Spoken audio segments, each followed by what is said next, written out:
Well, hey, how you doing, folks? This is Dudz Fried, and I'm going to give you my first Dudz Fried Digest. What the Dudz Fried Digest is going to be is a periodic gaming news update. Won't be long, won't be too involved. Just a little spot of news. Now, I used to do something like this a few years back called the Mid-Age Gamer Report that nobody ever watched. Probably because I talked too much and my face was on the screen too much and people just didn't like me, and a lot of people would call it a stupid vlog. This ain't no video log. I'm not Adam the Woo here. I'm not giving you my daily ins and outs and traveling to strange places and picking through strange garbage dumpsters. That's not me. But I love the guy. Adam the Woo is awesome. Anyway, that said, there's some significant events that have happened in the past week. One of them is a game, and one of them happens to be hardware. And I thought I'd cover them. And periodically, when events like this happen, I'm going to go ahead and just do a Dudz Fried Digest. And so pretty much that's it. Try to keep it short. But anyway, that said, first thing we want to talk about here, well, we want to talk about the NVIDIA's brand new graphics card, the GeForce GTX 1080. Now, you probably already know about this. Less than a week ago, they announced it. This is the new, what is it, Pascal hardware, the Pascal platform. It's what some are calling a leapfrog ahead, basically skipped a generation between Maxwell and this card. You see you got the GDDR5X memory, 8 gig frame buffers, all this stuff. Okay, this is all very nice and very well and very good. Thing is, while I think it's a good card and it's good hardware and it's got a lot of promise, let me give you the summary right up front. I think it's an interim refresh. I don't think this is the final form. I don't think this is necessarily the card that you're going to be looking for right now if you want to do a hardware refresh. And let me tell you why. I've done a couple of articles, and they're over on realdudsfried.blogspot.com. It's my gaming blog. You should check it out. I'm producing pretty regular entries over there talking about all kinds of stuff in the gaming world, from playing games to reviewing stuff to just about anything, to even updates on this channel. So you should go check that out. Okay, but here's the deal. What you're looking at is what they're calling the reference version of the GTX 1080, which is, it's got a special cooler in the vapor chamber. This card right here, the reference edition, unlike previous iterations where the reference was the most base model card that had nothing special and no frills, this card is actually going to be $100 more than what they call the board partners cards, what was a standard card. So you're talking $600. This one's going to be $700. Folks, it's a cooler. Who cares? And most people aren't going to tax this with the amount of power it has. And let me show you here. I did a little bit of research and I pulled some numbers straight off of Nvidia's site to compare the GTX 980 and 1080. And this is where I'm saying this card is more of an interim refresh than anything else. And this isn't the first time Nvidia's done this. If you remember, there were other cards like the was it the GTX, was it 750 or that, where they actually introduced a new GPU platform, but they put it in a lower end card.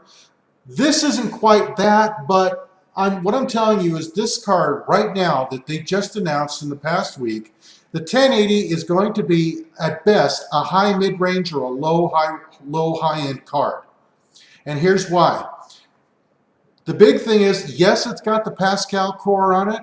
It's got 2,560 CUDA cores compared to only 2048 on a GTX 980. It's got these ridiculous base and boost clocks. It's got 10 gigabits per second memory speed. Look at compared to 7. And it's got GDDR5X. Okay, there's the first point right there. Not everybody was kind of expecting HBM2, which is the new memory standard that has just astronomical headroom for memory speeds and memory bandwidth. Well, that just isn't quite ready for prime time. So Nvidia went with GDDR5X. In fact, there's rumor that AMD will probably have HBM2 out on its next generation card before Nvidia will. I don't care. The bottom line is this card is a good card.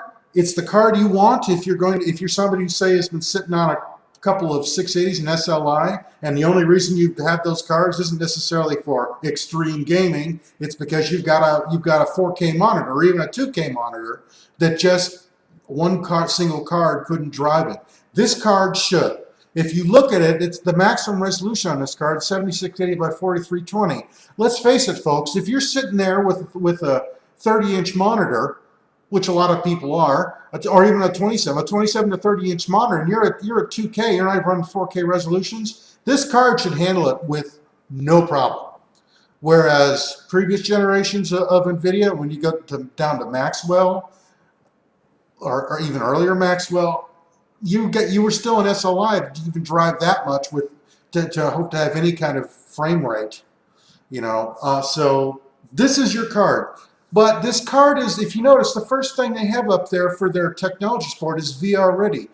This is going to be, I see this as being the replacement for the GTX 970 as the base card recommended in NVIDIA's lineup for virtual reality setups. Virtual reality is real hot right now, and this card has all this extra memory bandwidth and all this speed, which is exactly what VR wants. You want fast processing. Nothing screws up in a VR experience or gets you sicker faster than an experience that you're waiting for the screens to update, or it's jerky. That ruins it. This card will help with that. But this is not going to be the end-all, be-all final card.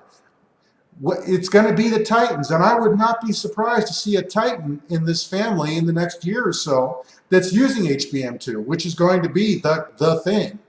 GDDR5X is great, but it's an extension of GDDR5, but then again, it's not. It's not GDDR6. What it is it's pin compatible. GDDR5, the memory is, but instead of a 32-bit bus internal, it's 64 bits. So you basically get twice the bandwidth, twice the memory bus, which means you could basically load it up and process things, or twice as many things. Not necessarily twice as fast, because if you'll see, the GTX 1080 has a 10 gigabit per second memory speed, where the GTX has a 7 gig. That 10 gigabit per second memory speed, right now the top end of GDDR5X is 12.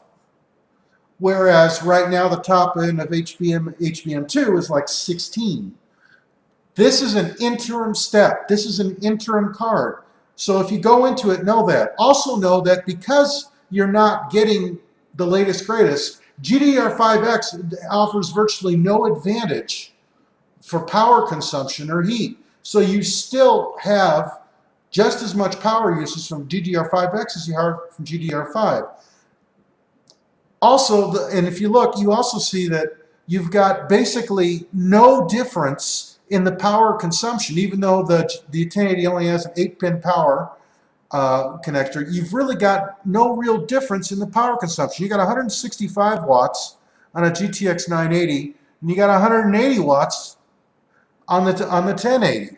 I mean, actually, that's a little worse. But the thing is, a lot of that has to do with the memory, and they're saying that once HBM2 comes out, you're going to see that number really go down. It's right now, it's not the GPU that's using the power, it's the memory. So really, this is why I say this is an interim card. So what I would say is, look, if you're somebody who's rocking a 980 Ti, if you're rocking a Titan, something like this is not an upgrade path for you right now. This is not. In fact, I would pretty much say between families of NVIDIA cards, if you go Titan for Titan, Ti for Ti. That's pretty much how you go. I wouldn't bother with this. I would hold off. But if you're somebody who's sitting there with, say, a couple of GTX 770s or a couple of GTX 680s and SLI, and the only reason you got them there is because you can't basically support the resolutions of your monitor without slowing down to a crawl, or not being able to turn on any eye candy in games. This is your card. This is your upgrade path. And honestly, for what most people are doing, you don't need to spend $1,000 on a graphics card. or, you know, $600 for 2 of them, because you're not going to need them. This is your card. So for that scenario, I could recommend it. So, and that's pretty much it. That's how I feel about it. That's how I feel about the GTX 1080 right now. That's what I've got to say about it. So that's the big news. Now, here's the deal. One of the things that Nvidia is saying is their height machines are full bore. You really have to put a filter on with this, because they're saying that this card is 75% faster than a pair of 980s in SLI. But they don't tell you faster than what, or what the cards are doing. In fact, just looking at the clock speeds, they could make claims like that. Yeah, grain of salt, you know. There's some other kind of fantastical things. Look, I told you what you needed to know. The fact is, if it were me looking at these cards, and I'm a pretty discriminating buyer, I do my research. If I had a couple of 680s or a couple of 770s, something like that right now, even a couple of 780s, I'd be looking at this card to replace 2 of them. If all I was worried about was resolutions, I would be looking at this card to replace that. I would not be looking at it I wouldn't even be looking at this card if I had a pair of 960s in SLI. I wouldn't, because the performance advantages, they're going to be nil. You already know between generations of Nvidia cards, you never get more than a 10% boost in performance. You just don't. It doesn't work. And this is an interim card, so that's going to be even more true.